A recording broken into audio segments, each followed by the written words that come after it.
اهلا بكم استكمالا لسلسله حلقات العلاج الكامل والشامل والوافي لمرضى الاورام. هنتكلم النهارده على حاجه هي بعيده تماما عن العلاج الاورام من الكيماوي والهرموني والاشعاعي، ولكن هي في صلب الموضوع وانا بعتبرها الاساس في علاج مرضى الاورام. يمكن انا بقولها لكل المرضى والمصاحبين ليهم، بالذات الكير كيفر او الناس المصاحبين ليهم، ان انا كطبيب اورام بعلاجي باللي بكتبه كل حاجه يمثل 10 15% او 20% من خطه العلاج. ال 80 او 90% التانية هي الرعايه النفسيه للمريض او المريضه.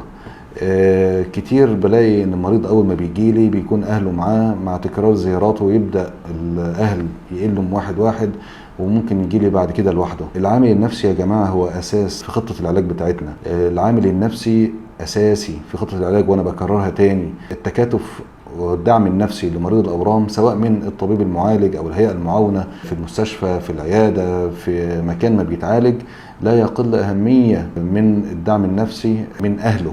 الاهل والاصدقاء دولت اهم ناس بطلب منهم ان هم يتعاطفوا، مش يتعاطفوا بنوع ان هو يقعد يعني زعلان علشانه، لا، الدعم النفسي والسبورت ده اهم حاجه في رحله العلاج لمريض الاورام. شفى الله الجميع ويكل خطه علاجهم بالشفاء التام ان شاء الله.